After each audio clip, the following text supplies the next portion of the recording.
Tombo ati iku lima perkarane, kaping pisan maca Quran lan maknane, kaping pindho salat wangi lakonono, kaping telu wong kang saleh kumpulono, kaping papat kudu weteng ingkang luwih, kaping lima dzikir wangi ingkang suwe, salah sawijine sapa bisa nglakoni. Mugi-mugi Gusti Allah jembatani.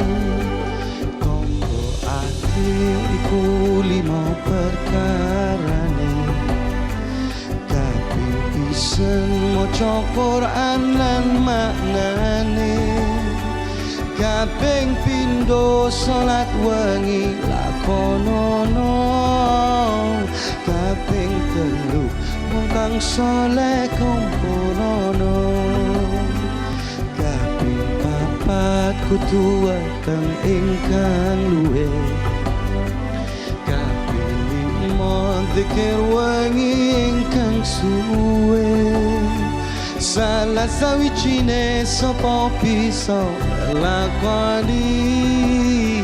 Mugi-mugi Gusti Allah nyembatani.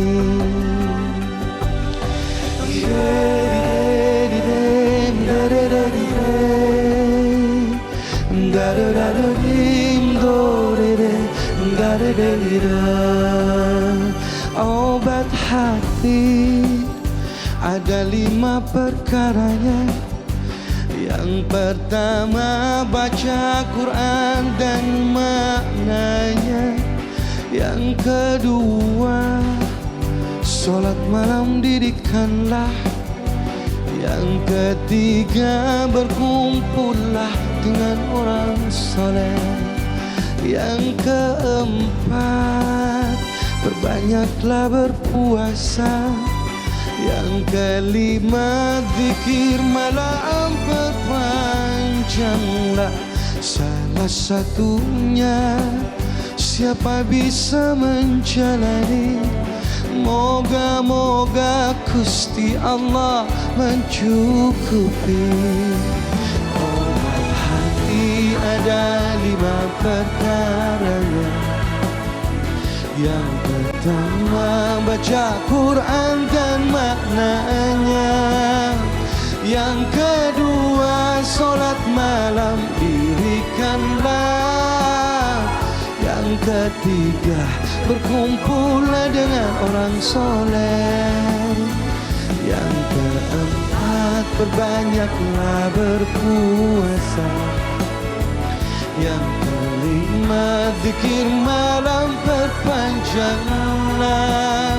Salah satunya siapa bisa menjalani, moga-moga Allah Ta'ala mencukupi, moga-moga Allah Ta'ala mencukupi.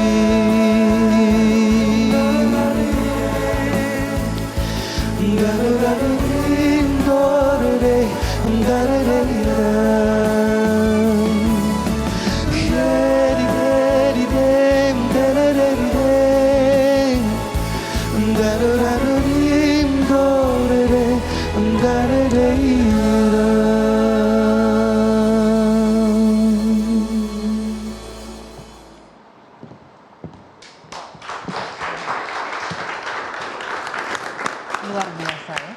Allahu Akbar, Allahu Akbar, Allahu Akbar, walillahil hamd.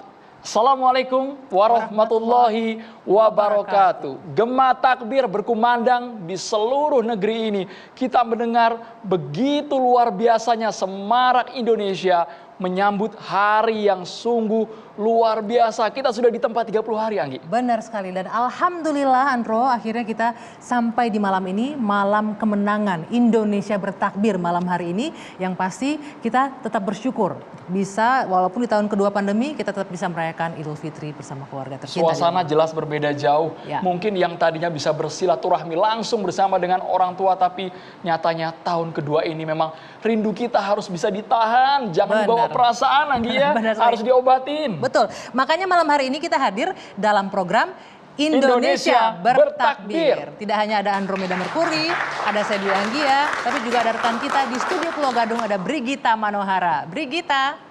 Ya, Anggi dan juga Andro, senang sekali ya pada akhirnya setelah 30 hari kita esok hari ini akan bersama-sama merayakan Hari Raya Idul Fitri. Tentunya dengan segala keterbatasan karena masih di era pandemi. Dan senang sekali ya di sana sepertinya penuh keceriaan dan kebahagiaan kalau saya melihat sekilas, Anggi dan juga Andro. Ya baik, yang pasti kita akan menghadirkan beragam informasi juga malam hari ini untuk menemani Anda yang tidak kemana-mana di malam takbiran. Tadi di awal kita sudah saksikan bersama ada Mas Opik. Kita sapa dulu Mas Opik. Maknanya dalam sekali ya, Anggi ya, dari lagi. Assalamualaikum, malam, Mas Opik. Warahmatullahi wabarakatuh. Mas Opik, Sehat, Mas gimana Opik? kabarnya, sehat? Alhamdulillah, baik. Alhamdulillah, luar biasa. Tadi di awal itu merdu sekali ya, teduh rasanya ya. Dingin gitu ya, Anggi ya. Betul. Mendengarnya kalau menyambut Hari Raya Idul Fitri itu sepertinya tenang semuanya. Masya Allah, luar Itu biasa. tadi berbicara mengenai obat hati ya Mas Obat Opik ya. hati. Jadi poin yang 5 itu bisa menjadi senjata kita tidak hanya di bulan Ramadan, tapi setelah Ramadan. Baca Ya. Quran, sholat malam, berkumpul dengan orang soleh, kemudian puasa, kemudian zikir. Masya Allah, ini menjadi ruang kita, senjata kita bagaimana kita mendapatkan cintanya Allah. Betul. Masya Allah, luar biasa. Apalagi 30 ini hari, sekarang Anggi. tahun ini tahun kedua loh Mas Opik, kita Masya Allah. Lebaran, Ramadan di tengah pandemi. Betul, betul. Ada yang berbeda nggak kalau Mas Opik dari tahun lalu? Ya, tahun ini? di pandemi di hari Lebaran yang kali ini kayaknya sudah lebih pengalaman nih gitu ya. Jadi teman-teman juga lebih bersabar lagi, terpaksa tidak bisa bertemu dengan keluarga jauh-jauh, kemudian kita sementara tertahan di tempat masing-masing gitu ya, Masya Allah. Dan bagi teman-teman yang terpaksa maksa mudik ya, mudah-mudahan selamat di perjalanan, jangan buru-buru, jangan ngebut-ngebut. Dan ingat poin yang penting sebenarnya, malam terakhir Ramadan ini saatnya kita berdoa sebanyak-banyaknya, jangan sampai lupa. Jadi momen yang tinggal sedikit di Ramadan ini justru kita jadi lalai, jadi yang masak kebanyakan masak, jadi yang ini konsentrasinya enggak. Besok yang ngantri ketupat banyak Mas Opik soalnya Mas Opik. Jangan sampai melupakan makna sesungguhnya hari mana kemenangan sesungguhnya, ya. betul. Oke. Jadi ada momen sedikit waktu ini kita mohon sebanyak-banyak kepada Allah. Baik. Baik, luar biasa Mas Opik, sungguh dalam sekali pada malam hari ini ya. Betul. Selain ada Mas Opik, kita juga akan mendengarkan ini Andro, Mas Opik, tausiah untuk menyejukkan hati semua malam hari ini, baik yang udah mudik, yang nggak bisa mudik, jangan khawatir, tenang, kita harus tetap dingin hatinya. Kita akan bertemu dengan Agim selanjutnya untuk mendengarkan tausiah bersama. Mas Opik boleh ke sini? Iya. Assalamualaikum, selamat malam. Agim. Assalamualaikum, Aa. Waalaikumsalam warahmatullahi wabarakatuh. Terima kasih Agim ini sudah berkenan untuk hadir di Indonesia Bertakbir, Betul. Anggi ya. Kira-kira malam hari ini tausiah apa nih yang akan kita Alhamdulillah. dengarkan malam hari ini? Ya, kita mensyukuri Allah sudah memberikan kemenangan di era yang dianggap sulit, padahal banyak sekali hikmah dari kesulitan yang sedang kita hadapi, insya Allah. Masya Allah, ini akan ditunggu sekali oleh pemirsa Agim. Selengkapnya sesaat lagi tetaplah di Indonesia Bertakbir. Kita akan mendengarkan langsung dari Kiai Haji Abdullah Gimnastiar atau yang akrab disapa Agim, langsung dari tempatnya di Bandung, Jawa Barat. Hanya di Indonesia Bertakbir. Tetaplah bersama kami.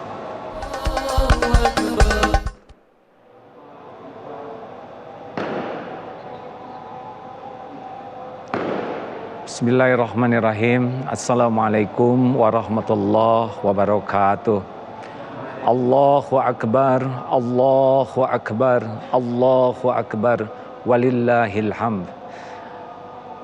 Alhamdulillahi Rabbil Alamin, alladzi khalaqal mauta wal hayata liyabluwakum ayyukum ahsanu amala, wa huwal azizul ghafur. Allahumma salli ala Muhammadin wa ala alihi wa ashabihi ajma'in.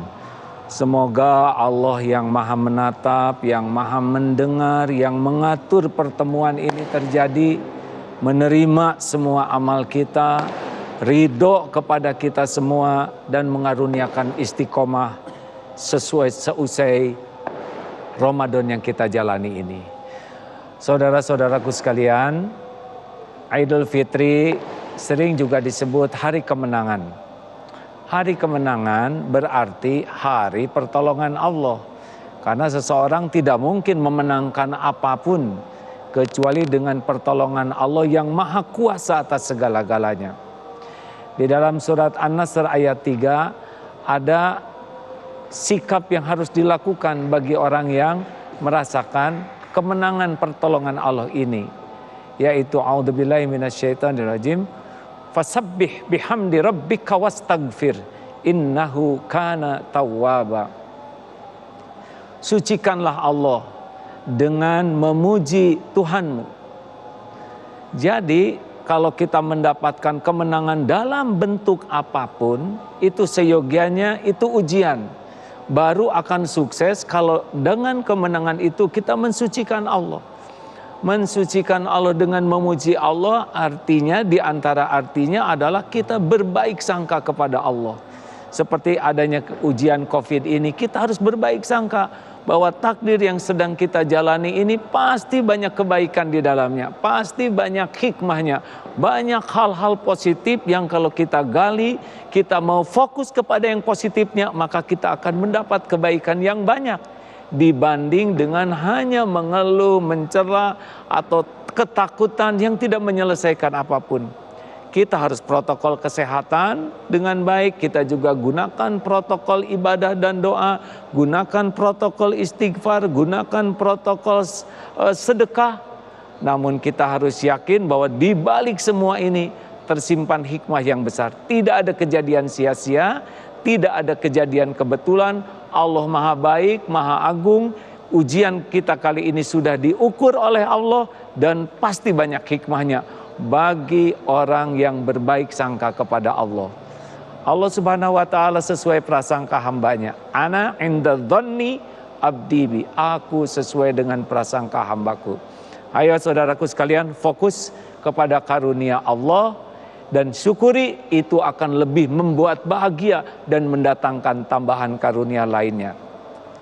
Dan memuji Allah itu artinya jangan sampai kita menjadi ujub, merasa paling soleh, merasa paling benar dalam pemahaman agama sehingga bertengkar dengan yang lain, merasa paling berjasa, merasa paling penting, merasa paling berperan.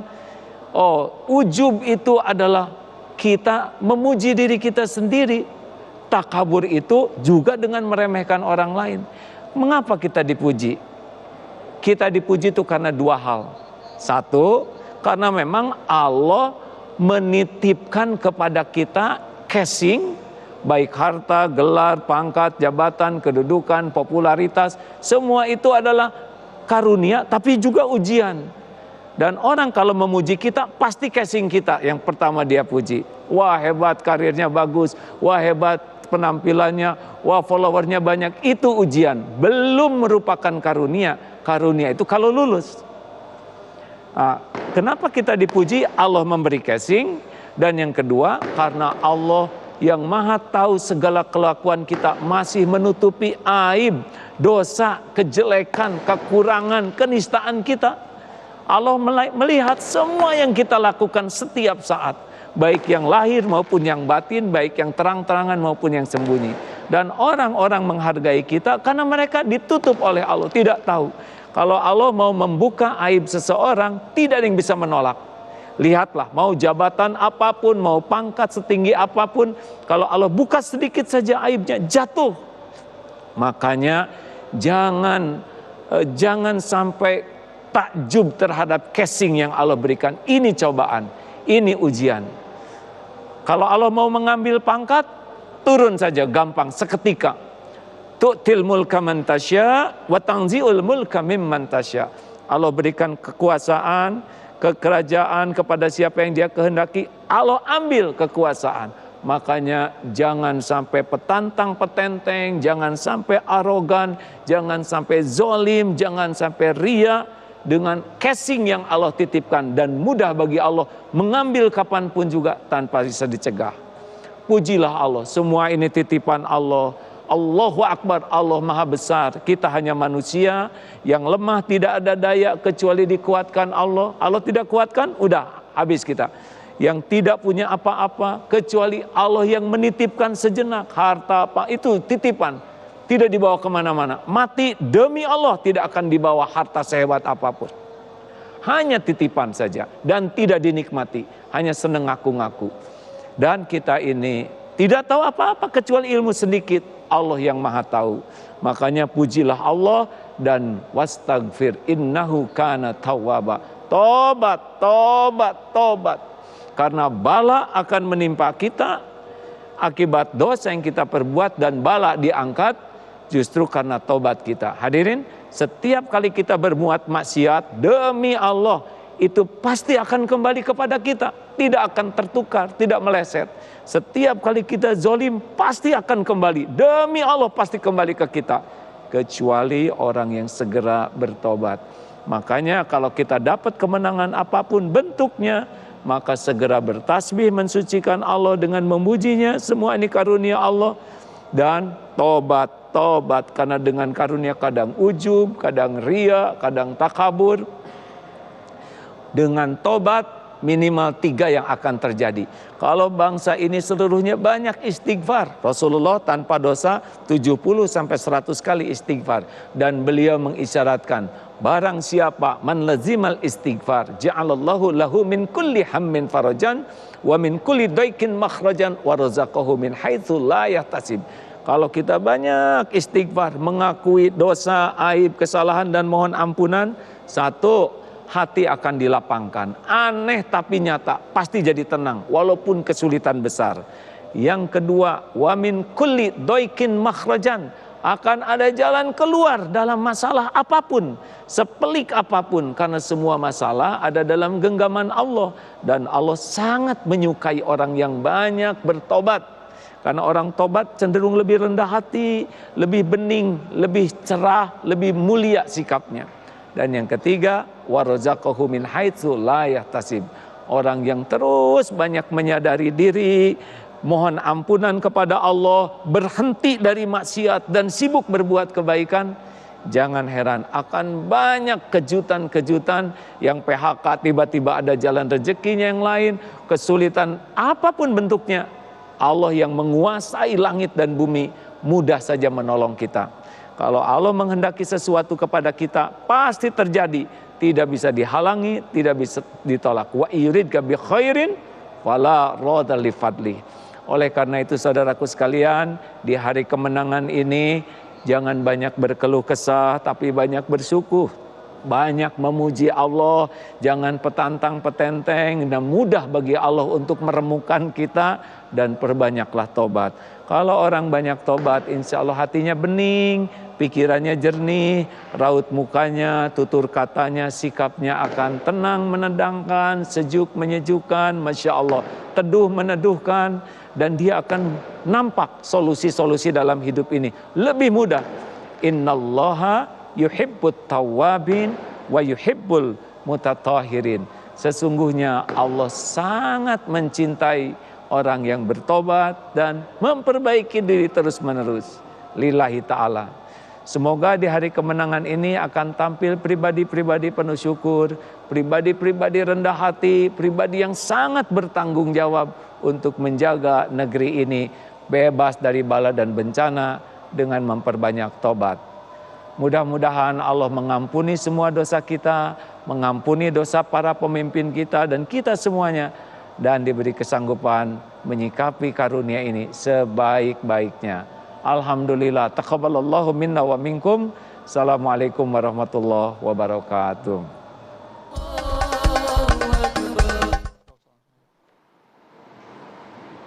Ya, kita kembali lagi di Indonesia Bertakbir, silaturahmi di tengah pandemi.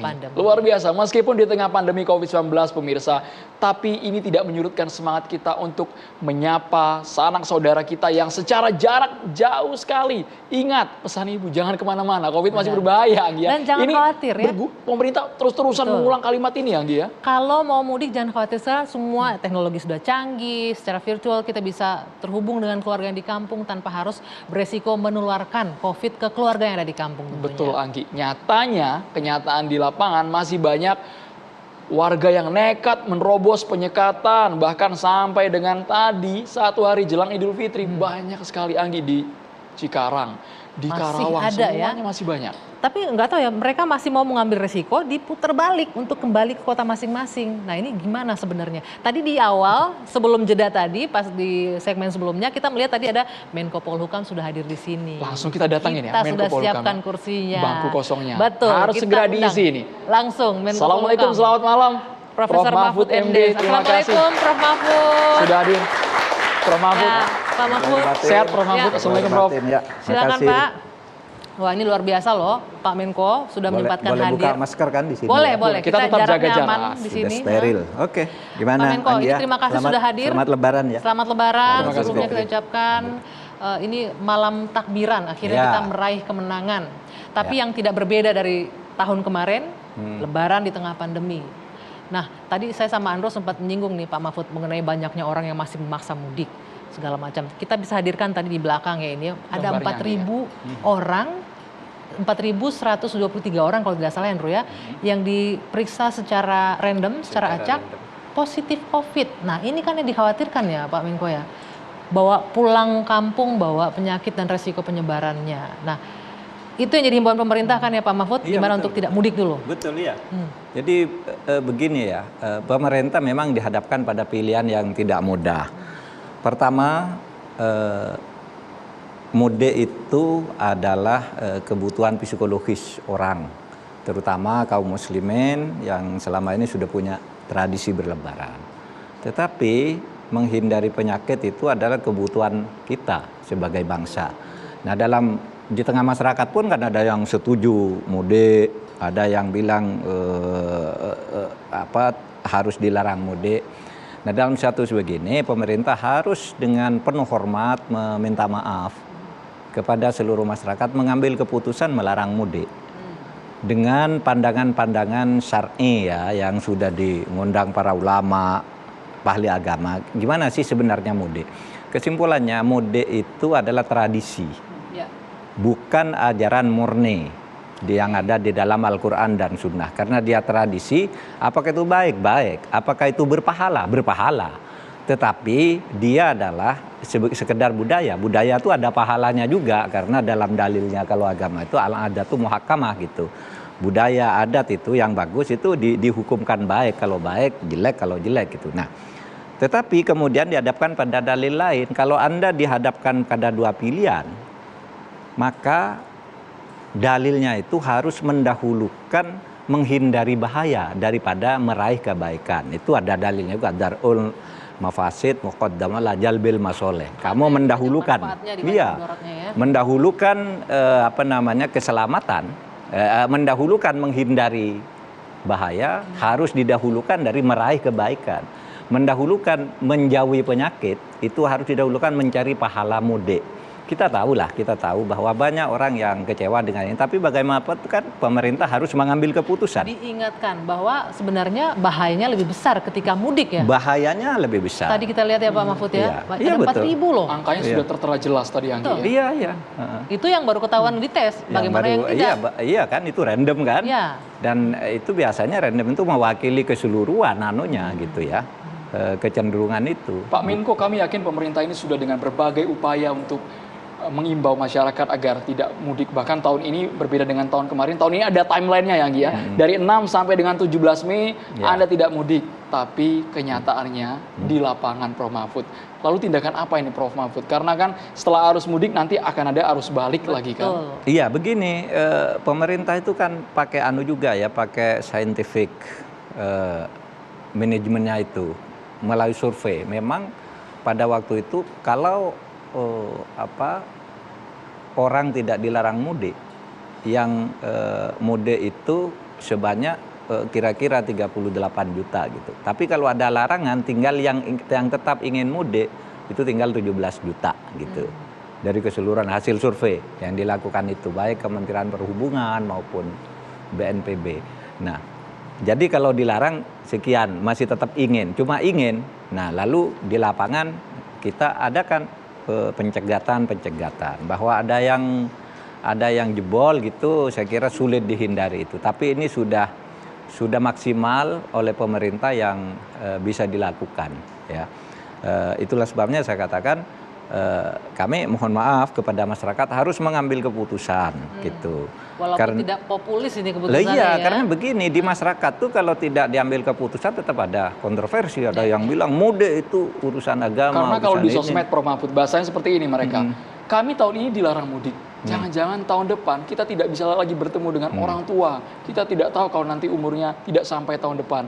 Mereka mengaitkan antara keyakinan dengan rentang waktu usia. Itu yang membuat mereka memaksa harus mudik tahun ini. Harus ketemu langsung Prof Mahfud. Iya, kita paham. Tetapi ada yang mengatakan itu bisa difahami seperti itu. Bisa saja orang tahun depan tidak sampai. Tapi banyak juga yang mengatakan harus dilarang karena itu membahayakan diri sendiri dan orang lain. Bisa jadi malah membawa penyakit tahun ini. Iya, kita sayangi maka di dalam kampung, keadaan begitu pemerintah kan harus ngambil keputusan. Tidak boleh membiarkan kontroversi. Kalau dalam kaidah fikihnya itu dikatakan hukmul hakim yarfa'ul khilaf gitu ya. Keputusan pemerintah itu untuk dalam kontroversi itu harus menyelesaikan pertikaian. Apa diputuskan pemerintah yang orientasinya untuk menyelamatkan masyarakat, ya itulah yang berlaku, yang harus ditegakkan demi kebaikan bersama. Kita tahulah, kita tahu bahwa ada yang sangat kecewa dengan situasi ini. Tetapi juga banyak yang justru harus tegas, jangan menuruti orang yang kecewa karena itu membahayakan orang banyak. Gitu. Sama nih Prof, kayak pilihan Andro nggak mudik hari ini. Kita jauh semua dengan orang tua ya. Sama, saya juga. Bisa pulang ya. Saya tuh dulu dijuluki ahlul mudik. Suka ini mudik. sebagai santri, ini santri Prof Mahfud. Ini dulu sebagai santri pasti punya kebiasaan untuk tapi sekarang ya ikut. keluarga. Ini bahaya karena mendahulukan menghindari penyakit itu lebih penting daripada meraih kegembiraan. Nah, tidak hanya mudik yang dilarang ya Pak Menko ya, tapi ini juga pelaksanaan sholat Idul Fitri besok. Ini yang paling penting nih, besok puncak perayaan kemenangan, semua umat Islam pasti ingin melaksanakan sunnah untuk sholat Idul Fitri. Tapi pemerintah untuk ini juga tegas ya, meniadakan ya Prof? Iya, jadi menyarankan untuk masjid-masjid yang pemerintah memang ditiadakan. Tapi ini sangat disarankan dan harus diawasi secara ketat oleh aparat dimanapun, jangan sampai melanggar protokol kesehatan gitu ya di daerah-daerah hijau dan sebagainya. Itu sama aja, Anggi, dalilnya karena sholat Idul Fitri itu adalah sunnah, iya kan? Sedangkan menghindari penyakit itu wajib. Mana yang lebih tinggi? Iya kan? Itu dalilnya sama. Sepakat. Iya. Oleh sebab itu yang wajib ini dahulukan. Yang sunnah itu dikesampingkan. Apalagi itu sholat Idul Fitri bisa dilaksanakan di rumah. Ya, kan gampang aja cuma sholat di rumah aja. Ini kebijakan pemerintah yang harus kita ikuti yang berbicara soal sholat di rumah, mungkin ada sebagian yang merasa kagok jadi imam di rumah seperti apa. Pak Menko mungkin nanti bisa memberikan sedikit tausiah singkat ya mengenai pelaksanaan sholat Idul Fitri di rumah. Tapi nanti kita jeda dulu, kita mau ke rekan saya di studio Pulau Gadung, ada Brigita Manohara. Ada apa ini Brigita yang akan dihadirkan dari Pulau Gadung di malam takbiran ini? Ya, Anggi dan juga Andro serta Prof Mahfud yang ada di TCI. Senang sekali ya, kita memang mengorbankan kegembiraan kita untuk bisa berlebaran bersama dengan keluarga di kampung halaman dan memilih untuk menghindari penyakit, menghindari bahaya tadi kalau Prof Mahfud saya dengarkan. Dan ini juga ada yang bertugas seperti kita, Anggi dan juga Andro. Sebentar lagi saya akan ajak Anda pemirsa untuk menengok seperti apa kemudian suasana di Rumah Sakit Sulianti Saroso. Di sana masih banyak tenaga kesehatan yang kemudian mengorbankan waktu mereka untuk bisa terus bekerja. Nah, ini bekerja kan juga merupakan bagian dari ibadah. Tetapi sesaat lagi tetaplah bersama kami di Indonesia Bertakbir.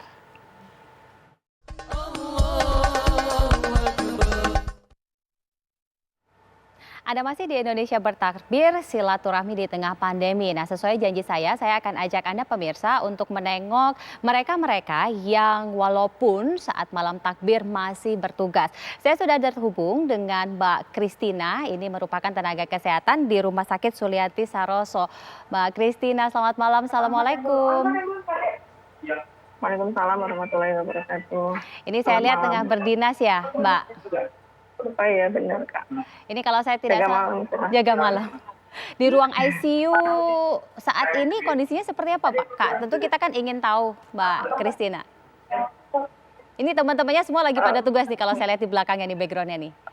Iya, sebagian lagi nyiapin obat, ada yang sedang naikin TTV seperti itu, yang di dalam ada kan kita bergantian ya, per 2 jam itu kita masuk bergantian.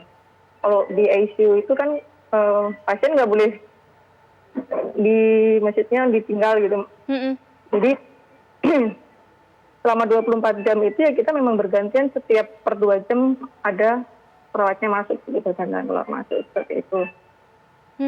Ini kalau di ruang ICU di tempat sekarang Mbak Christina berada ada berapa banyak Mbak yang kemudian bertugas shift malam? Shift malam ini perawatnya 8 orang, terus dokternya 2 orang, dokter jaga. 8 orang semuanya berarti ini melewatkan malam takbir, dan esok hari sampai pukul berapa Mbak bertugas? Kita laporan dari jam 8 pagi sih biasanya. Jadi melewatkan sholat id bersama dengan keluarga tentunya ya? Iya. Ini tahun kedua sudah melewati pandemi, jauh dari keluarga. Keluarga seperti apa kemudian Mbak? Untuk keluarga sih mungkin udah terbiasa ya kan, kita kalau misalnya namanya kita perawat dokter seperti itu kan dinasnya itu kan nggak pasti ya gitu. Tapi ada momen di seperti ini lama lebaran itu, walaupun nggak pandemi juga kita ada kebagian jaga. Walaupun nggak setiap tahun kita jaga gitu, tapi bergiliran lah gitu. Tapi jadi keluarga udah biasa sih sebenarnya kalau untuk ditinggal bertugas seperti ini. Kita kan komunikasi ya, kita jelaskan gitu kan, ini tugas gitu.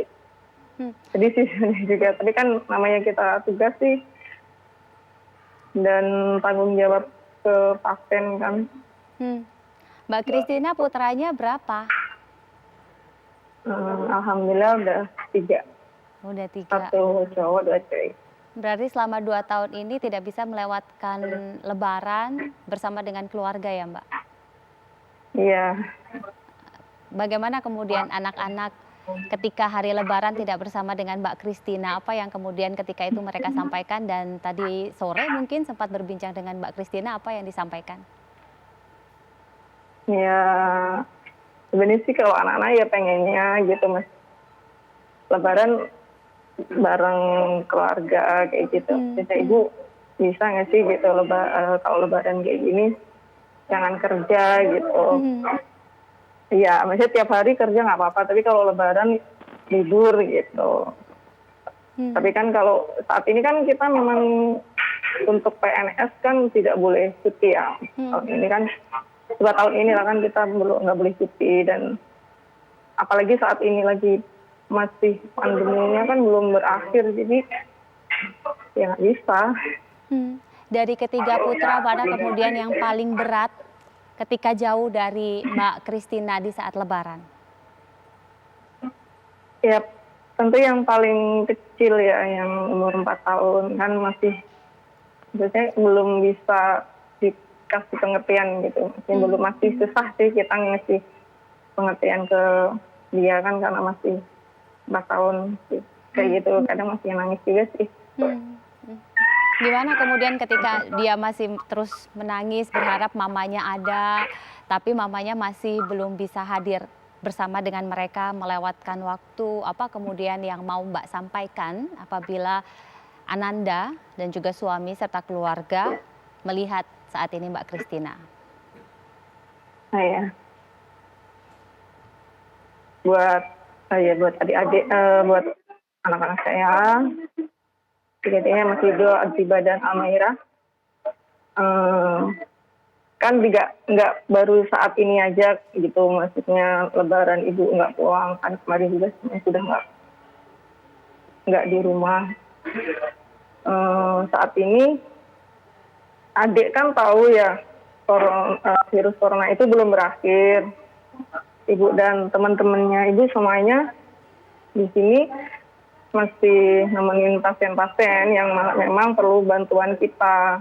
Nggak bisa kita tinggalin gitu. Kalau misalnya mereka kita tinggalin, kan kasihan. Seperti itu sih aku biasanya ngasih tahu ke anak-anak. Apa kemudian yang mau disampaikan Mbak Christina kepada mereka yang masih nekat mudik dan masih ingin menerobos ketentuan-ketentuan ataupun sekat-sekat yang sudah dibangun oleh pemerintah untuk menghalau agar tidak mudik, Mbak? Ya, untuk seluruh masyarakat Indonesia, ya kami petugas kesehatan tahu ya mungkin udah 2 tahun ini rakyat itu mungkin sudah bosan ataupun udah lelah begitu kan di kadang-kadang dilarang seperti ini. Kalau kami sih harapannya sih tetap mengikuti anjuran pemerintah lah ya gitu untuk tidak mudik. Tapi kalau misalnya sudah terlanjur mudik, harapan kami tetap melakukan protokol kesehatan gitu. Jadi walaupun di rumah, misalnya ketemu keluarga, pakai masker, cuci tangan untuk tidak berkerumun yang tidak penting seperti itu.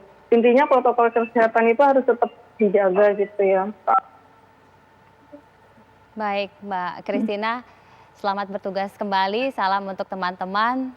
Selamat berlebaran esok hari bersama dengan keluarga. Minal aidin wal faidin, mohon maaf lahir dan batin, dan mudah-mudahan berkah pekerjaan yang dilakukan di sepanjang hari ini. Terima kasih. Selamat lebaran. Minal aidin wal faidin. Selamat dan Kak. Ya, itu tadi Mbak Christina dari RSPI Sulianti Saroso yang tentunya sangat berharap agar tidak ada kemudian peningkatan jumlah pasien penderita COVID pasca libur lebaran ini, dan itu juga yang kemudian dijaga oleh pemerintah sehingga program vaksinasi tidak kemudian sia-sia. Saya akan kembali kepada Andro dan Dwi Anggia yang ada di TCI Kuningan.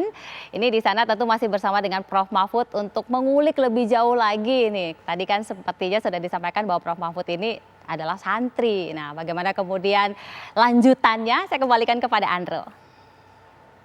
Luar biasa Brigita, tadi kita mendengarkan cerita dari Christina, seorang tenaga kesehatan di RSPI Sulianti Saroso itu begitu perjuangannya jauh dari keluarga, tapi Prof. Mahfud tanggapannya seperti apa dari Prof. Mahfud? Kami yakin pemerintah juga memperhatikan para nakes ini ya, Anggi ya. Kita terharu dan agak cemas juga ya dengan kerja-kerja mereka ini. Kasihan kan mereka mempertaruhkan nyawa juga karena COVID itu kan tidak pandang siapa, perawat, dokter juga kena, ulama juga kena, pendeta kena semua. Dan kalau sudah kena itu sulit ya. Presenter juga kena, Prof. Iya, presenter kena dan sebagainya. Oleh sebab itu masyarakat harus berempati. Begitu kena itu lalu susah menyelesaikannya. Pertama panik dan sebagainya kan. Kita kasihan yang begitu, sehingga berharap masyarakat ini mengerti terhadap keputusan pemerintah tentang ini. Himbauannya kan agar tidak mudik nih, Prof. Ya. Tapi begitu yang sudah terlanjur mudik, apa nih yang bisa disampaikan untuk? Iya, yang sudah terlanjur itu banyak yang lewat jalan tikus, nyebrang lalu dijemput mobil sana, diantar ke perbatasan, itu ada juga, ada ya yang terlewat namanya itu. Kalau terlanjur sampai, tolong dijaga protokol kesehatan. Jangan-jangan Anda membawa virus dari luar lalu menularkan ke orang tua, ke saudara, ke apa di desa itu, sehingga itu malah membahayakan. Kalau bagi yang terlanjur, tapi kalau bagi yang terlanjur kemudian sadar, ya segera balik lagi aja gitu ya kan, untuk kebaikan bersama gitu. Itu yang berat, Prof, membangun kesadaran mereka itu. Karena kalau sejujurnya di pinggir-pinggir itu, di kabupaten mungkin di luar ibu kota ini banyak yang longgar sekali soal prokes dan harus berulang kali kita ingatkan ya. Benar. Nah, itu peran tokoh-tokoh masyarakat tokoh masyarakat, ulama supaya memberi kesadaran, membantu masyarakat, membantu pemerintah untuk memberi kesadaran ini bahwa ini berbahaya, ini berbahaya. Mari kita halau bersama COVID. Betul. Ini momen Lebaran ini yang mungkin secara nggak sadar dilakukan adalah ya maaf-maafan, silaturahmi, salam-salaman, kemudian nggak sadar berpelukan. Nah itu yang bikin bahaya. Supaya itu dihindari, nggak usah bersalaman, nggak usah berdekatan. Sholat pun kan kalau bisa di rumah, ya kalau bisa di rumah. Kalaupun ada di tempat yang bisa ditolerir karena di situ sudah zona hijau misalnya, juga tetap protokol kesehatan, masker, cuci tangan, jangan salaman dan jaga jarak. yang bisa ditoleransi Ya. secara ilmiah, bahwa ini kalau jaraknya sekian virus tidak bisa melompat misalnya. Masih aman Bahkan gitu untuk ya. besok pun soal Idul Fitri ya mau tidak mau Ditiadakan. sebisa mungkin di rumah. Ya. Iya, Ada saya juga beberapa di masjid rumah. yang Bicara, sampai 50% betul, bicara lagi sholat ya. di rumah nih Pak Mahfud. Mungkin ada yang mungkin belum pengalaman nih, belum berani untuk jadi imam di rumah, belum pengalaman untuk memberikan khutbah. Ada cara yang mudah nggak bisa diaplikasikan di rumah? Sebenarnya khutbah dan sholat hari raya itu sederhana. Semua orang yang biasa sholat itu bisa. Karena yang kelihatan panjang itu kan ditambah-tambah sendiri oleh khotibnya. Kalau khutbah yang sebenarnya itu pertama sholatnya hanya menambah takbir 7 kali rakaat pertama, 5 kali rakaat kedua. Hanya nambah takbir dia. Kan itu sholat biasa. Yang kedua khutbahnya itu rukunnya pertama dimulai dengan takbir 9 kali. Cuma bukan Allahu Akbar, Allahu Akbar. Lalu baca cukup Alhamdulillahirabbil alamin. Nggak usah diperpanjang. Yang banyak itu kan Alhamdulillah disambung ini, sambung itu karena orang pintar. Tapi ini Alhamdulillahirabbil alamin.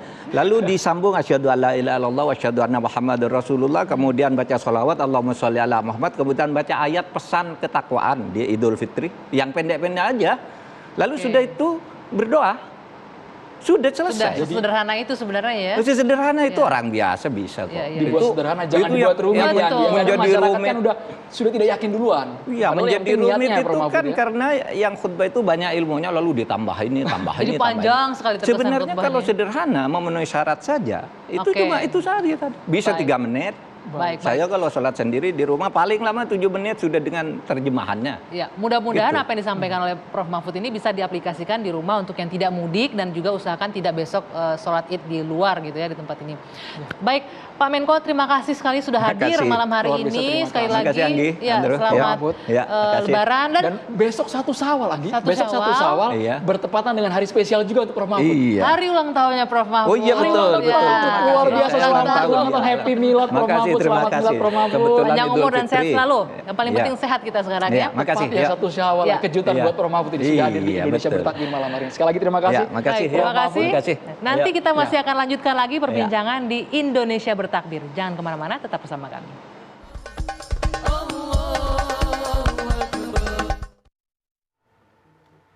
Anda masih di Indonesia Bertakbir, silaturahmi di tengah pandemi. Nah, kalau tadi saya sudah berbincang dengan tenaga kesehatan yang saat ini tengah bertugas di rumah sakit. Nah, sekarang saya bersama dengan warga yang tidak mudik pada tahun ini karena berbagai macam hal. Saya langsung sapa saja, ada Ibu Yuliati. Bu Yuliati, selamat malam. Selamat malam. Boleh dibuka nggak? Iya, boleh. Oh, iya. Silahkan. Bu Yuliati sehat? Sehat, alhamdulillah. Maaf panggil aja Nyong aja ya. Oh iya. Biasa dipanggil Nyong masalahnya. Baik, Mbak Inyong di Jakarta sudah berapa lama? Udah lama banget sih. Cuman udah Lebaran ini, 2 Lebaran ini nggak pulang.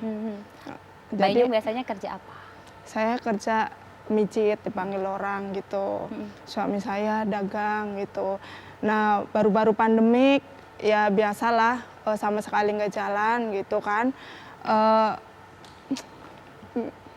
Boro-boro mau pulang nggak bisa. Padahal udah kangen sama mama kayak gitu. Paling cuman video call aja gitu. Karena mama kayak kan punya sakit ini kan, kaki. Jadi rencananya sebenarnya tahun ini kepengennya ke dokter meriksain mama kayak gitu. Tapi karena nggak bisa ya udahlah gitu lewat video call ya mudah-mudahan mama kayak sehat gitu. Jadi sebenarnya tahun ini ada rencana pulang, udah iya. ngumpulin uang, tapi nggak bisa pulang Ya gara-gara nggak ada bisa larangan pulang. pemerintah. Sedangkan mama kayak kan udah tua gitu, kalau untuk ke dokter sendiri emang nggak bisa gitu. Jadi karena malam hari ini adalah malam takbir, kita ingin pertemukan Mbak Inyong dengan ibunda tercinta yang ada di Kebumen. Nah, kita sudah terhubung melalui virtual conference, ada Ibu Kesem yang ada di Kebumen. Bu Kesem, selamat malam, Assalamualaikum. Waalaikumsalam. Bu Kesem sehat?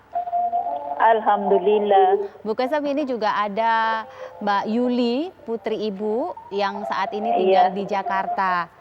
Memang sudah 2 tahun nggak bertemu ya Bu, selama Lebaran? Iya. Putranya berapa Bu Kesem? Yang laki 3, perempuan 2. Jadi sudah 2 lebaran ini tidak bisa bertemu, Bu? Nggak bertemu, iya kangen. Kangen, Mbak Inyong, ini ibunya sudah ketemu. Mama ke sehat, Alhamdulillah Yun. bapak ke sehat. Ya sehat. Sabar ya, Mak.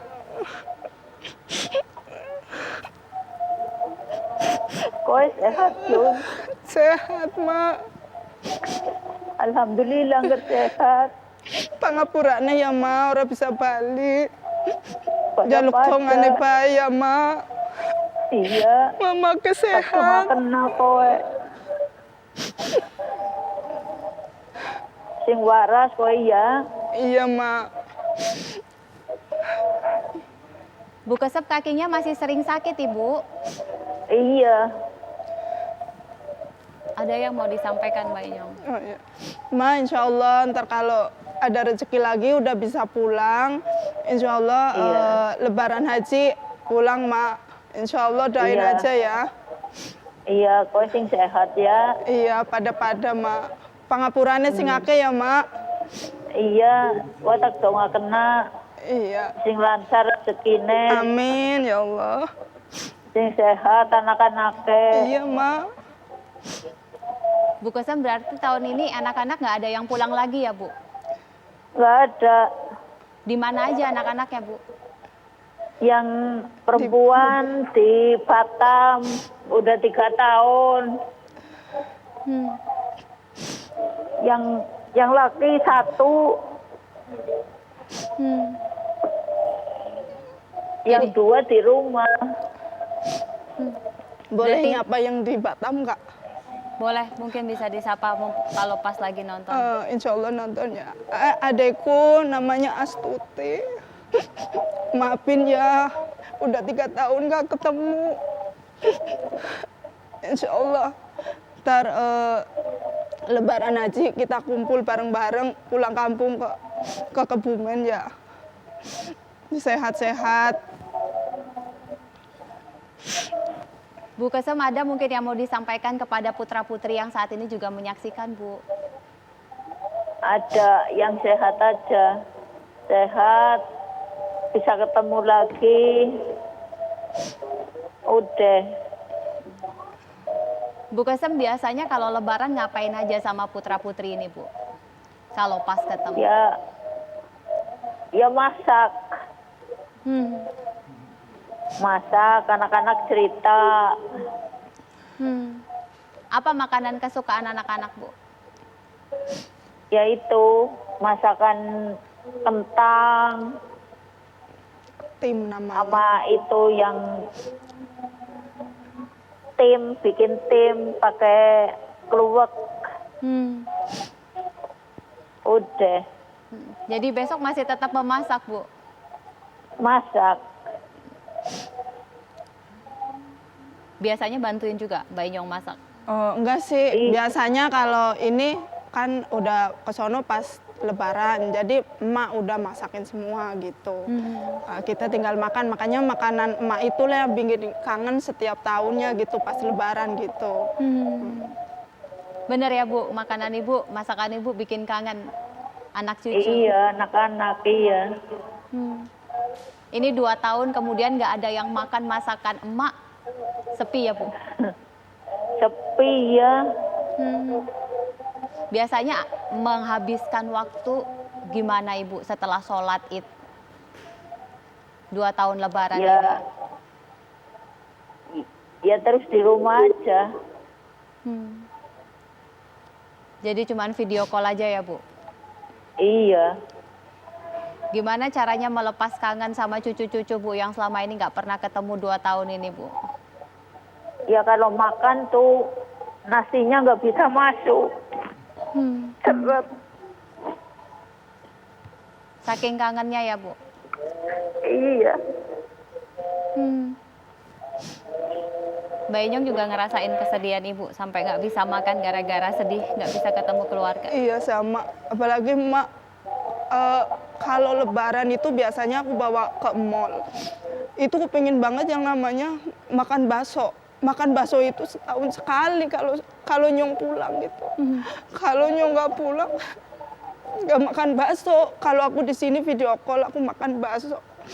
Emak tuh yang ngiler. Jadi sedih banget emang. Bener ya Bu, hanya setahun sekali jalan-jalan sama putra-putri dan cucu, makan bakso Iya. sama-sama, tapi nggak bisa dilakukan 2 tahun ini ya Bu?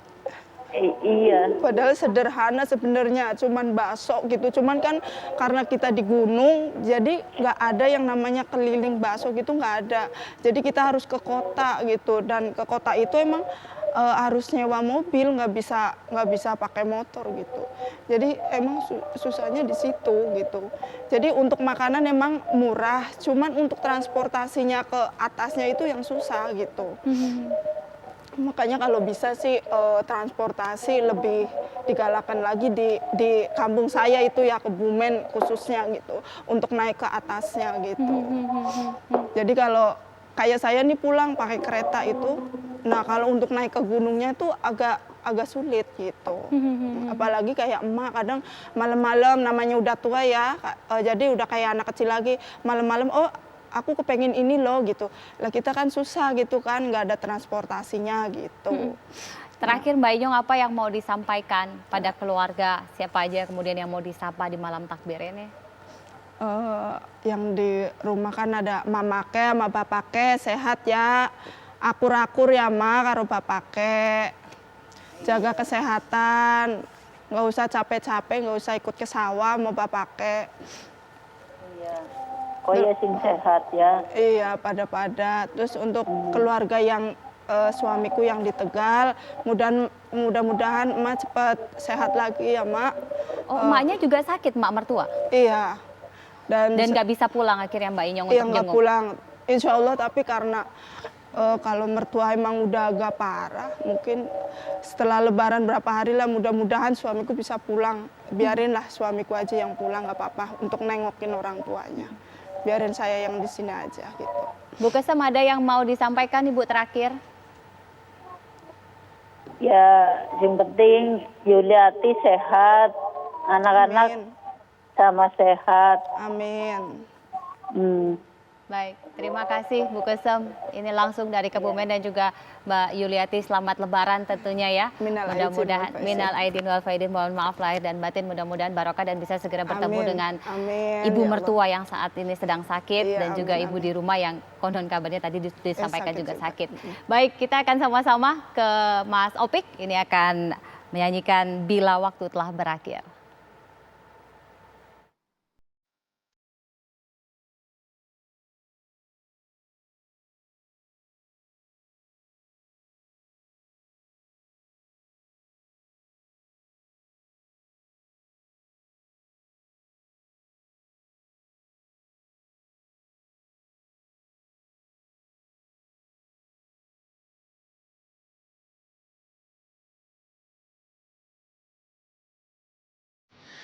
Bukan mana kau merasa bangga sebenarnya bagaimanakah bisa semua kita pergi meninggalkan diri.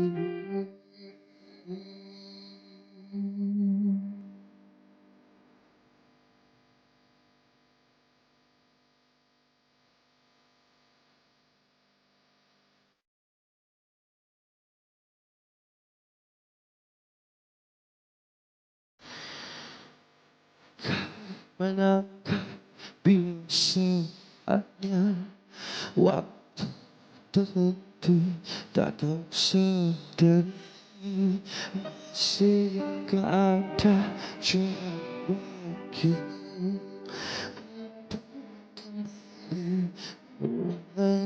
masa lalu.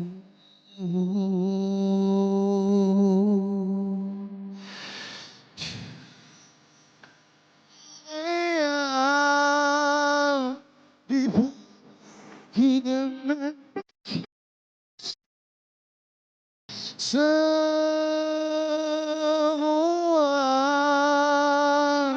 dan sekarang yang ada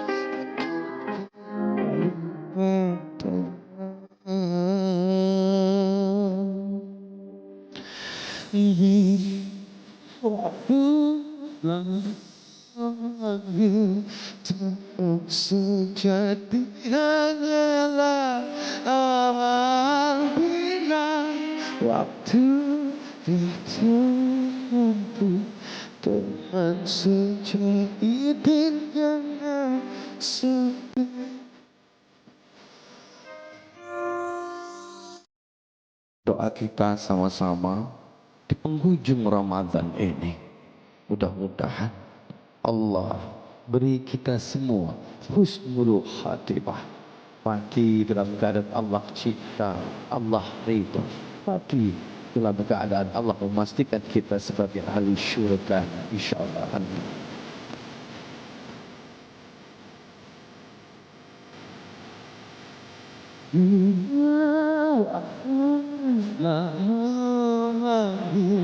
Tuhan sejati hanyalah bila waktu Tuhan sejati tinggallah sebiar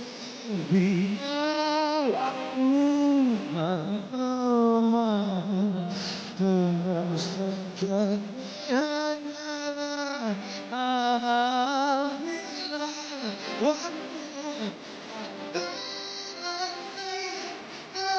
sejati tinggallah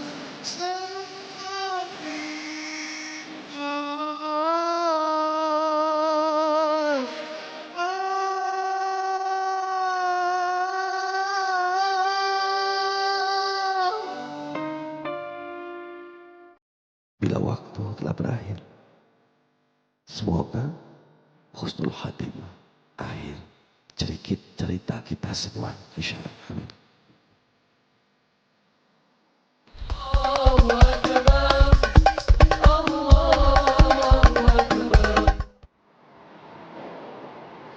Ya, terima kasih Anda masih bersama kami di Indonesia Bertakbir, silaturahmi di tengah pandemi. Nah, sekarang ini juga silaturahmi bersama kita, Andro. Pak Gubernur DKI Jakarta Langsung ini punya Jakarta langsung kita hadirkan. Pak Anies Rashid Baswedan, selamat malam. Assalamualaikum. Assalamualaikum, Bapak. Waalaikumsalam. Sehat, Bapak? Pak Andro, sehat ya? Alhamdulillah. Pak Anies sehat, Bapak? Baik, sehat. Kami yakin kalau malam hari ini Pak Anies beserta mungkin forum koordinasi pimpinan daerah sibuk ini untuk memantau langsung di lapangan bagaimana kondisinya, betul, Pak ya? Sebetulnya tadi jam 9 malam kita janji akan sama-sama. Terus saya bilang saya ada acara dengan TV One dulu. Nanti habis ini saya join dengan Pak Pangdam, Pak Kapolda. Kita akan memantau kondisi di Jakarta. Kondisi di Jakarta ini pantau malam takbiran ini sudah pastilah soal takbiran keliling, ya kan? Nah, kalau dilarang sudah pasti juga akan susah melarang warga, kan? Apa yang akan dilakukan, Pak Gubernur? Jadi begini, kita di Jakarta ini kan satu wilayah ya, luas, ada Jabodetabek Jur, itu satu kawasan. Jadi hari Senin yang lalu berkumpul wali kota, bupati dari seluruh kawasan Jabodetabek di Balai Kota Jakarta. Kita menyusun kesepakatan sama-sama tentang bagaimana polisi kita menjelang Lebaran ini. Nah, salah satunya tentang malam takbiran. Nah, sifatnya memang seruan, bukan peraturan. Sifatnya seruan. Seruan itu artinya himbauan pada warga. Pesannya apa? Mari kita melindungi kita semua dengan cara ketika malam takbiran di rumah atau takbiran di masjid. Kemudian ketika mulai hari ini sampai dengan jadi hari Rabu ya, sampai dengan hari Minggu ziarah kubur ditiadakan. Kemudian besok ketika Idul Fitri juga begitu, usahakan di rumah. Kalau tidak bisa maka di lapangan atau di masjid 50%. Jadi memang sifatnya bukan peraturan, pertanyaannya, tapi Pak Gubernur, himbauan. Kenapa memilih himbauan bukan peraturan? Sementara diatur saja masyarakat susah, apalagi hanya sekedar dihimbau. Apakah bisa itu untuk memang dilakukan? ini perlu kesadaran. Dan kalau kita membuat peraturan artinya kita juga dalam posisi untuk bisa melakukan penegakan aturannya. Ya. Dan kita menyaksikan di sini tidak sederhana untuk menegakkan aturan terkait dengan sholat, terkait dengan tapi kita semua membangun kesadaran bahwa ini masih pandemi. Ini masih pandemi dan memang sifatnya kemarin kita sepakati sifatnya sebagai sebuah anjuran, seruan. bahwa ini melindungi Anda, melindungi kita, melindungi semuanya. Jadi memang dibutuhkan keduanya. Kalau hanya sekedar menegakkan peraturan, bisa dibayangkan betapa tidak sederhananya. Misalnya kita ada salah satu di situ, kemarin kan sempat ramai ya, soal aglomerasi, boleh nggak? Betul. Nah ini nih yang paling mudik? penting nih. Sampai sekarang Mas juga Anies. masih jadi perbincangan hangat juga ya ini. Soalnya ada Iya. kemarin di online itu beredar dari Tangerang ke Pondok Pinang, Jakarta Selatan tidak boleh, harus pakai SIKM. Padahal jaraknya cuma 4 kilo Gini, kurang lebih. ini juga otokritik buat kita yang di pemerintahan. Kalau membuat pernyataan, buat aturannya dulu. Nah. Jangan bikin pernyataan sebelum ada aturan. Karena merepotkan bagi publik, merepotkan bagi petugas. Oke. Jadi saya selalu prinsip kami adalah buat aturan dulu, baru buat pernyataan. Tapi pernyataan ini sudah terlanjur diutarakan di lapangan. Ketika udah diajukan menimbulkan kebingungan. Jadi kenapa saya sampaikan begini? Kalau orang mengatakan bahwa dilarang mudik lokal misalnya, statement dalam konferensi pers. Ya. Lalu petugas di lapangan mau melaksanakan, nanti kalau ditanya sama warga, Aturannya mana? Bapak aturannya yang mana ya? Oh aturannya press conference, ya nggak bisa. Nggak bisa ya. Harus, jadi di pemerintahan itu, ini negara hukum, buat aturannya dulu. Setelah buat aturannya baru sampaikan otokritik untuk Jadi kita kalau nih untuk di besok, pemerintahan nih. Pak Anies, kalau untuk Jadi- besok apakah pijakannya hanya Nah, seruan saja untuk Betul, seruan. aglomerasi? Sekarang begini, kita sadar ini masih pandemi, ini objektif ini. Pandemi itu artinya bisa saling menularkan. Jadi dalam situasi seperti itu, yuk kita ambil tanggung jawab dong. Kalau ada yang terpapar, dia harus isolasi. Kalau sampai harus dirawat, dia akan mengambil satu risiko. Yang kedua, biaya yang tidak sedikit. Jadi sekarang ya, Anggi, kalau misalnya nih, ada 100 orang kena, itu dari pengalaman kami, 30% harus dirawat. Dan begitu 30% harus dirawat, itu artinya biayanya bisa minimal 160 juta per orang. Oke? Kalikan 30, itu baru kalau ke 30 orang tuh. Kalau 300 orang, kalau 1000 orang. Jadi kalau hari ini ada pengumuman 1000 orang positif, artinya ini 300 akan masuk rumah sakit. Dan 300 itu 5% akan masuk ICU. Udah setahun ini kita udah merasakan. Nah, ini Jadi penting. tanggung jawab dong. Betul. Yuk. Ini penting. Jangan sampai nih pemirsa di rumah nih menyalahartikan nih. Wah, kata Pak Gubernur nggak ada larangan segala macam. Tapi dengarkan keterangan selanjutnya. Jangan-jangan besok takutnya jadi, nekat gitu, betul. Anggi, ya. Itu Ini yang tuh bahaya bukan- kan. Timbulkan kesadaran diri masing-masing. Bukan boleh dan tidak saja. Anda mau ambil risiko terpapar tidak? Kalau tidak mau, yuk kita tahan diri. Karena kalau sudah terpapar, saya udah merasakan. Nah, cerita jadi gimana? Yang jadi paling berat apa ketika merasakan minimal ya, kita hilang waktu 2 minggu, 3 minggu. Tidak bisa berlakuan apa-apa. Kemudian gejalanya bisa, saya merasakan sesak napas, saya merasakan kehilangan perasa, ya. kemudian dan letih, dan sesudah itu kemudian tidak kemudian otomatis hilang. Saya 1 bulan letih itu, baru sesudah itu Efeknya setelah recover. negatif itu ya. Ya, jadi saya bersyukur penanganan medisnya baik, tapi ada juga yang kemudian terpapar seminggu wafat. Angka kita di Jakarta ya benar, angkanya tingkat kematian kita rendah 1,6%. Tapi saya ingin mengingatkan pada semua, ketika pemerintah menganjurkan untuk kami nih, dalam seruan kami katakan begini, jangan melakukan atau tidak dianjurkan melakukan saling kunjungi. Saling kunjungi itu baik dalam kampung, baik lintas kampung, baik lintas kota, baik dalam kota ataupun dalam provinsi antar provinsi. Jadi prinsipnya adalah kami ingin kita semua melewati masa Idul Fitri dan tidak ada penyesalan karena terpapar. Pengalaman kita ya, bulan Desember kemarin, ketika musim libur Natal dan Tahun Baru, mobil yang keluar dari Jakarta itu sekitar 450.000 yang keluar dari Jakarta. Dan kalau di dalam kendaraan mobil itu ada 5 orang, itu 450.000 itu yang keluar dari tol ya. 50.000 sebutlah keluar yang dari non tol. Bisa dikali 5 itu berapa banyak ya? Berarti kan 2,5 juta orang keluar. Sebutlah di dalam mobil itu ada 5-10% atau 1 orang yang terpapar. Berarti kan dia akan menularkan 5 orang. Saya ingin garis bawahi, ini bukan soal libur atau tidaknya. Pergi naik mobil berlima, 5 jam, 6 jam. Itu kebayang nggak? saudara di Sirkulasi. sana berputar di situ, potensi bayangkan untuk sekarang terkena. besok nih. Ya. besok kita akan lebaran. Kemudian pada berkumpul di ruang rumah-rumah masing-masing. Lalu kalau keluarga berkumpul, lebaran itu kan nggak puasa. Makan sambil Santap ngobrol. ketupat, rendang, semuanya bercampur dalam satu kerumunan ya. Bisa nggak makan sambil pakai masker? Itu ya. Nggak bisa. Nggak cuma pakai masker, makan sambil ngobrol. Ini yang paling bahaya Itu kan, dia. pasti akan ngobrol. Nah, Nggak jadi mungkin makan aja.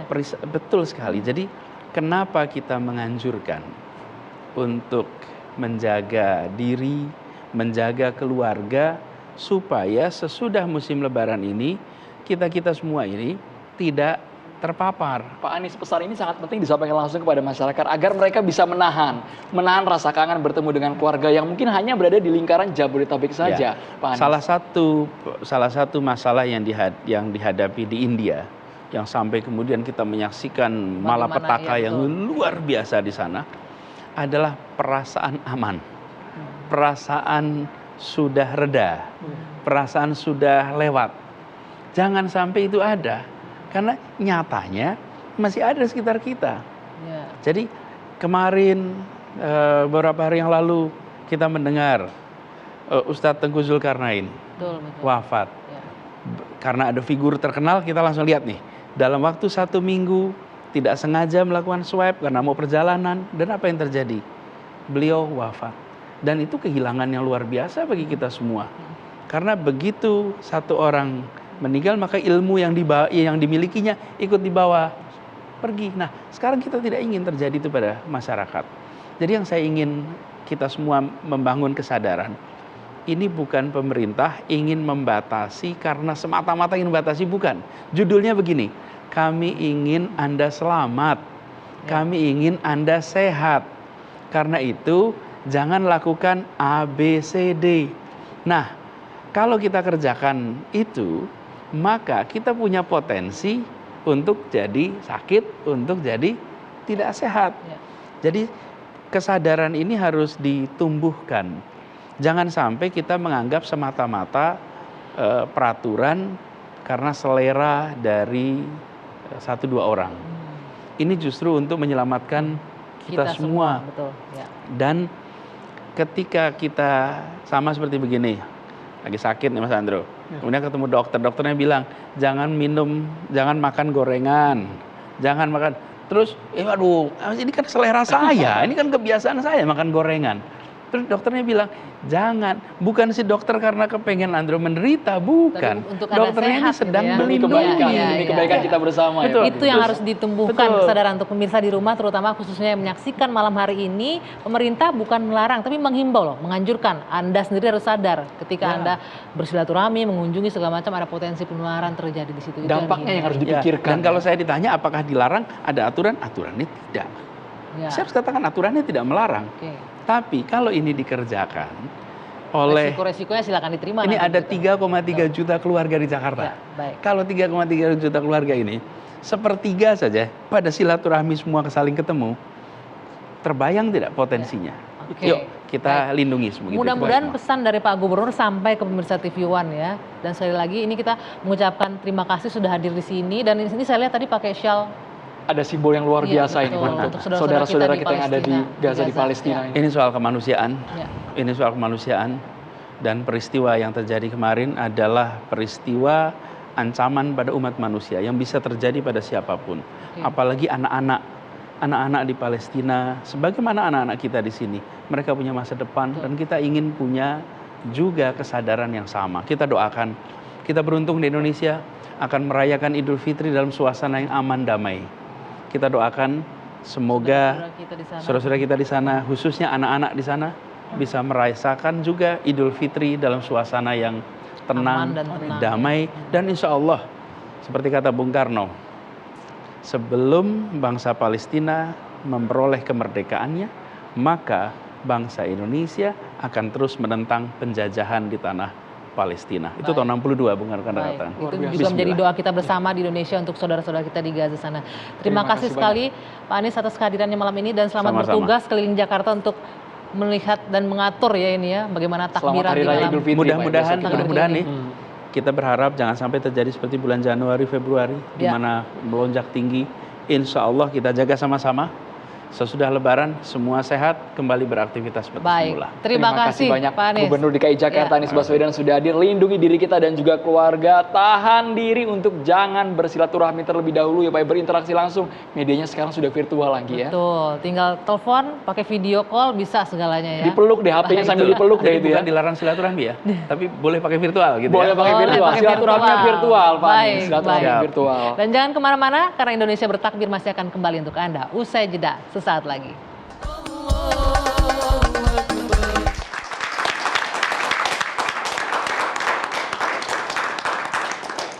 Kalau tadi kita sudah berbincang langsung bersama dengan orang nomor 1 di DKI Jakarta, kali ini kita menghadirkan sosok yang inspiratif, Anggi ya, yang sudah menempuh jalur hijrah. Ini pengen dengar langsung ceritanya gimana ini ya, Mbak Terry Masya Allah Putri. ya, luar biasa Assalamualaikum ya. Mbak Terry. Waalaikumsalam warahmatullahi wabarakatuh. Mohon izin boleh? Silakan. Kita di sini Boleh. aman berjarak semuanya ya, tetap menjaga prokesnya dimanapun berada gitu. Jadi kalau Cocok berbincang jadi di sini host ini boleh. Anggi langsung. Ini kalau wawancara host ya gitu ya. Pertanggungjawaban karena Kalau kita wawancara host, jadi durasinya langsung keambil gitu. baik kalau gitu langsung pertanyaannya saja.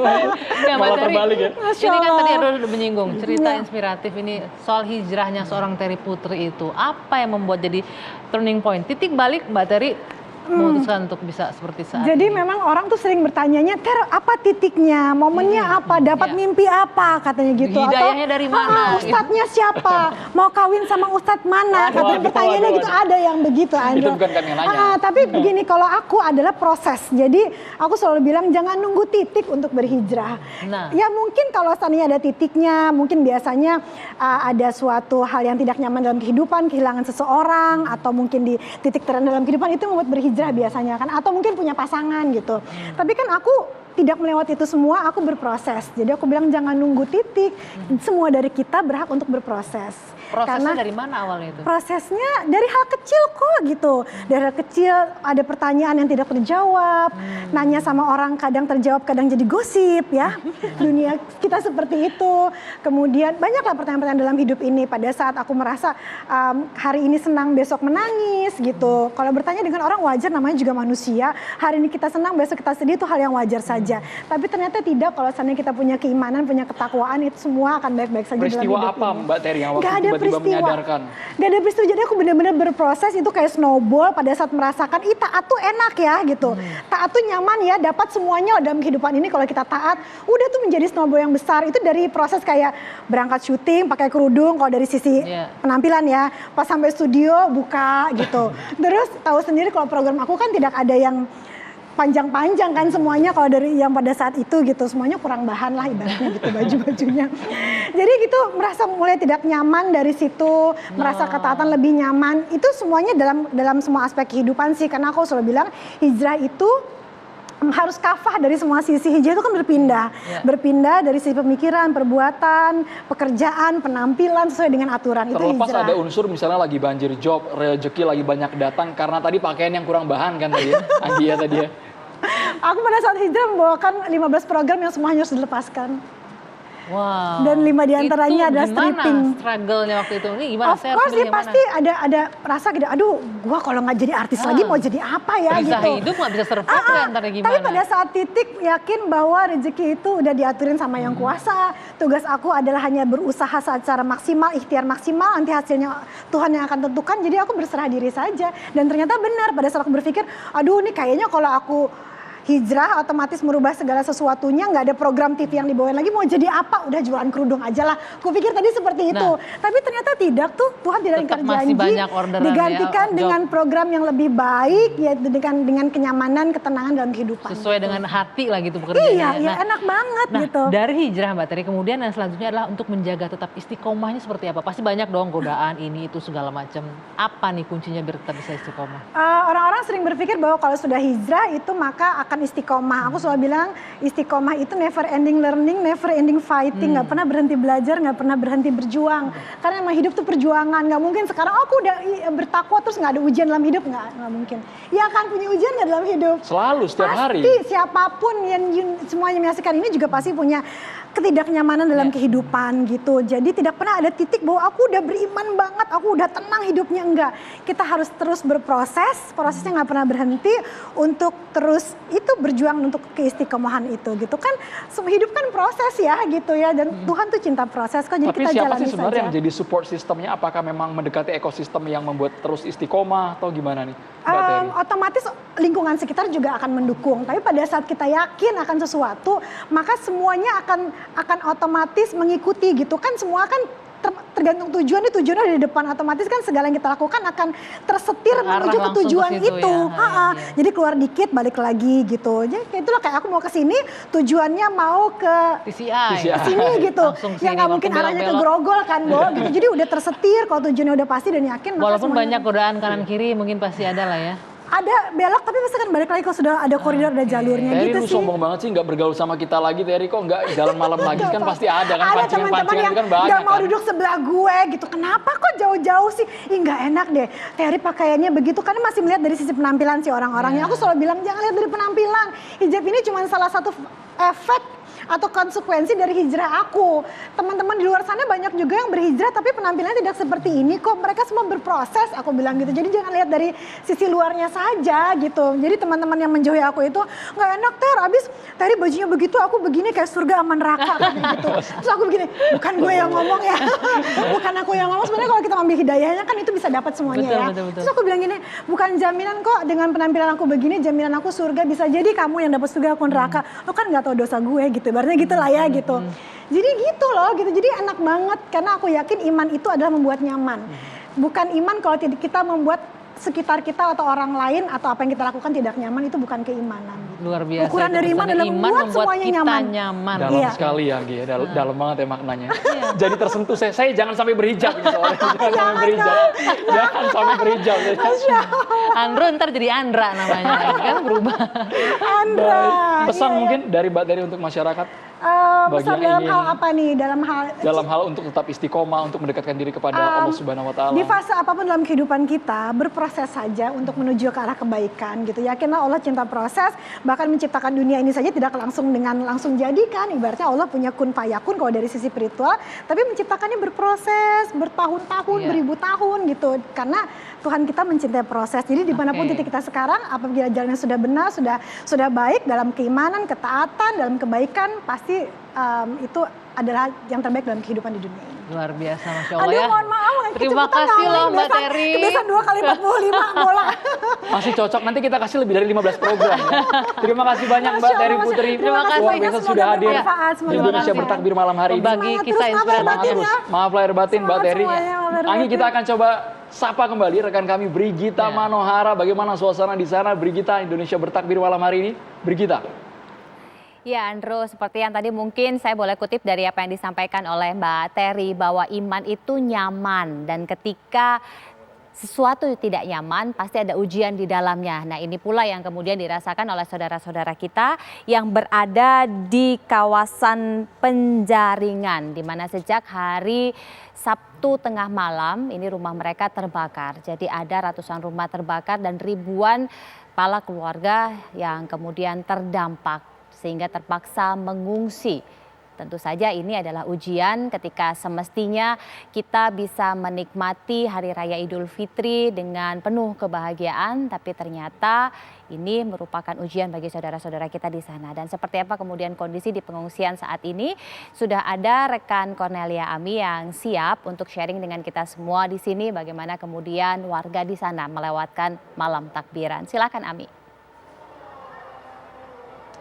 Ya, selamat malam Brigita dan juga pemirsa. Memang suasana malam takbiran hari ini harus dirasakan begitu berbeda oleh warga Muara Kapuk, Penjaringan, Jakarta Utara. Karena ada 3 musola yang biasanya digunakan untuk menjadi lokasi takbiran di area dekat rumah mereka. Tapi ini sayangnya harus hangus terbakar pada hari Sabtu lalu. Sehingga kini Anda bisa mendengarkan sedikit mungkin ada gema dan juga kumandang dari takbir. Ini harus mereka dengarkan dari masjid yang ada di seberang sana. Cukup jauh sebetulnya lokasinya. Jadi suasana begitu berbeda karena untuk rumah-rumahnya pun ini sudah habis terbakar. Anda bisa lihat kondisinya cukup parah, tinggal tersisa puing-puing saja. Tapi tentu saja di balik setiap musibah bahwa selalu ada hal yang bisa disyukuri.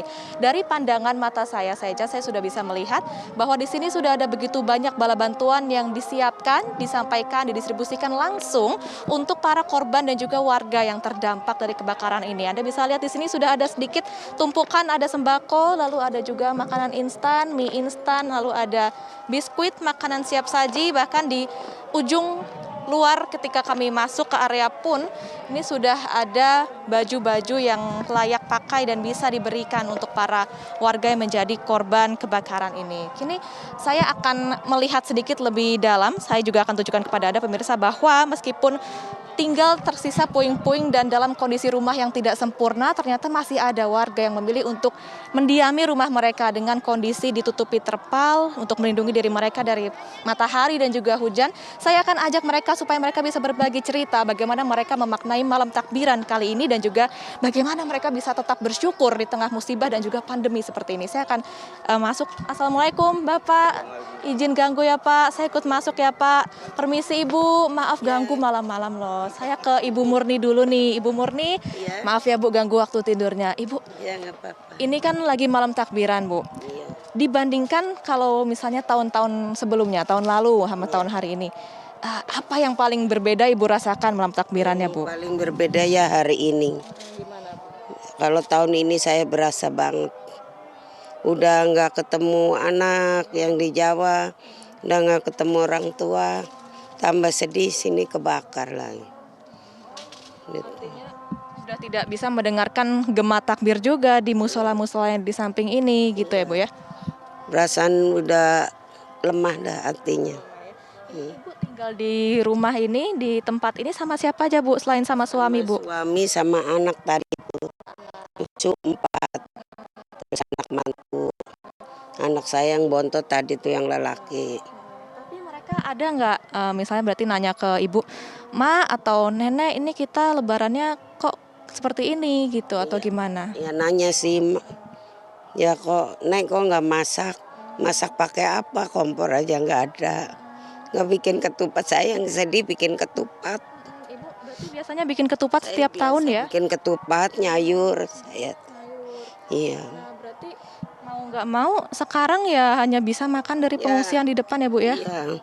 Makan hanya cuman rangsoman aja. Berarti yang paling mungkin bikin kangen untuk Ibu momen-momen lebaran adalah ketika Ibu masak buat keluarga, masak ketupat. Saya bikin ketupat, terus nyayur labu siam biasanya. Terus makan rame-rame kan anak cucu enak gitu, seneng. Itu ya berarti. Iya. Meskipun rumahnya agak sempit gitu Bu ya, tapi tetap momen kebersamaannya itu ya Bu ya? Iya. Tapi tentu Bu ketika ada musibah kayak gini, Ibu dan juga Bapak tadi saya lihat tetap kuat, tetap bersyukur itu bagaimana Bu? Saya tuh istighfar terus supaya ini kuat saya supaya sehat lah. Bisa nemuin anak saya apa bapak saya di kampung gitu. Ibu kampungnya di mana Bu? Kalau kampung saya di Tegal, kalau bapaknya di Jogja. Oke, artinya tetap bersyukur karena sekarang meskipun dalam kondisi seperti ini masih lengkap semua ya. Saya bikin kuat, bikin tawakal. Iya, cuman biasa bapaknya juga ke musola, sayanya ke ini juga. Sekarang mah udah nggak ini, udah nggak punya pikiran kemana-mana udah. Yang penting bisa sama keluarga, yang penting sama anak-anak dan juga cucu begitu ya. Iya, pikirannya kayak lumpuh jadinya. Tapi harapan Ibu setelah adanya mungkin malam takbiran kali ini, lalu besok kan kita sama-sama merayakan Hari Raya Idul Fitri, apa yang Ibu harapkan Bu untuk kedepannya Bu? Ya kedepannya, andai kata udah habis lebaran ini ya kepengennya, andai kata punya biaya ya kepengen diriin lagi. Berhubung biayanya ini ya apa adanya begini aja dah saya mah. Sampai ntar saya punya modal buat ini gitu, buat bangun gitu.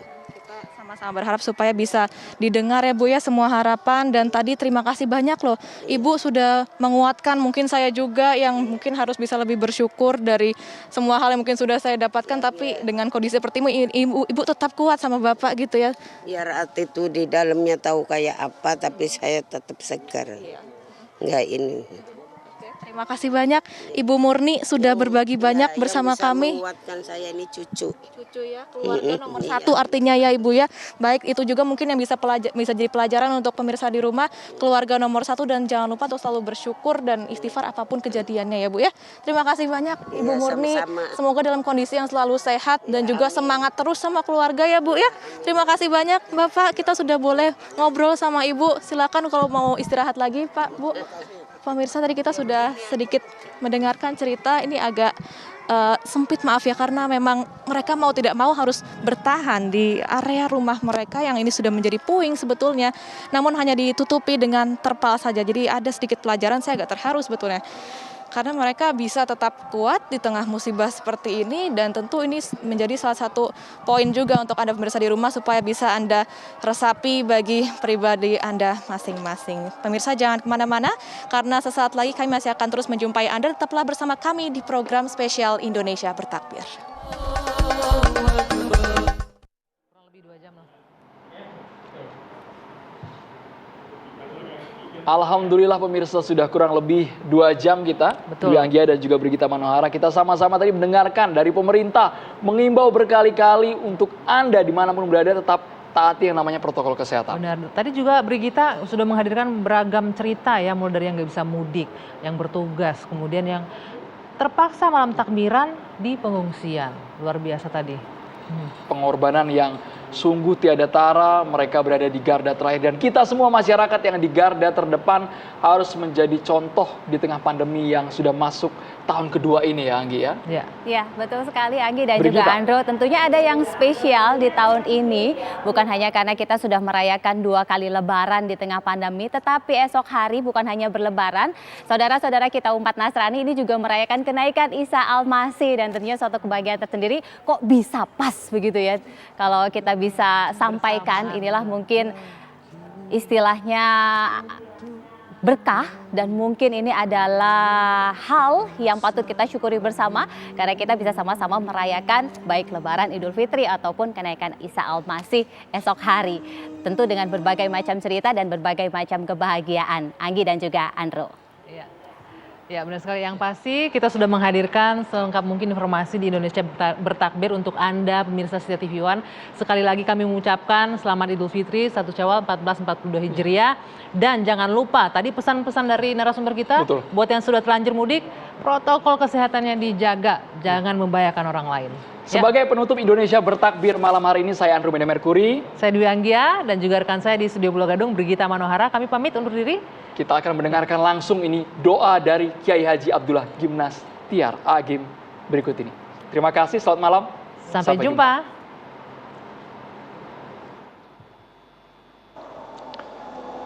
Hadirin hadirat sekalian, Allah Subhanahu wa taala Maha dekat, Maha mendengar dan Maha mengabulkan doa. Marilah kita bermohon kepada Allah. Allahumma salli wa sallim wa barik ala sayyidina Muhammadin wa ala alihi wa ashabihi ajma'in. Duhai Allah yang Maha Agung, yang Maha menyaksikan segala-galanya, yang Maha Pengampun, ampuni kami ya Allah. Ampuni sebusuk apapun kehidupan yang pernah kami jalani. Ampuni segala kemusyrikan dan kemunafikan kami ya Allah. Ampuni segala kezaliman yang pernah kami lakukan. Allahumma ighfir lana wa liwalidina warhamhum kama rabbawna shighara. Ampuni ya Allah segala perilaku buruk kami kepada orang tua. Ampuni ibu bapak kami, sayangi keduanya ya Allah.